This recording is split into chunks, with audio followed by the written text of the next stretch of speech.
স্বাধীনতার ৫৪ বছরে যারা দেশ শাসন করেছেন, তিনটি দল, তাদের শাসন, তাদের চরিত্র, ভিন্ন মতের প্রতি তাদের আচরণ, সোশ্যাল জাস্টিসের ব্যাপারে তাদের পদক্ষেপ, করাপশন ফ্রি সোসাইটি গড়ার ব্যাপারে তাদের কমিটমেন্ট এবং আচরণ সবকিছু জাতির কাছে পরীক্ষিত। ফলে জাতির আকাঙ্ক্ষা হচ্ছে তারা এখন পরিবর্তন চায়। জুলাই অভ্যুত্থানে আমাদের সোনার সন্তানেরা ইউনিভার্সিটি ক্যাম্পাস মুখরিত করেছিল উই ওয়ান্ট জাস্টিস। এখন জাতির আকাঙ্ক্ষা হচ্ছে উই নিড চেঞ্জ, আমরা একটা পরিবর্তন চাই। তো পরিবর্তন কাদেরকে দিয়ে হবে?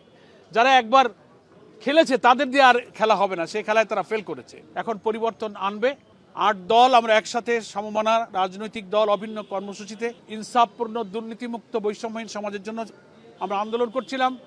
গতকালকে আপনারা মিডিয়ার সুবাদে দেখেছেন আরও ২টি দল ৮ দলের সাথে যুক্ত হয়েছে। ফলে এখন আমরা ১০ দল, এনসিপি এবং কর্নেল অলি আহমদ বীর বিক্রমের নেতৃত্বে এলডিপি, ফলে ১০ দলের নতুন বাংলাদেশ গড়ার এই অভিযাত্রায় আশা করি ১৮ কোটি মানুষও আমাদের এই মিছিলের সহযাত্রী হবে এবং আমরা বিশ্বাস করি we will bring the change, আমরাই এই পরিবর্তনটা আনতে পারবো।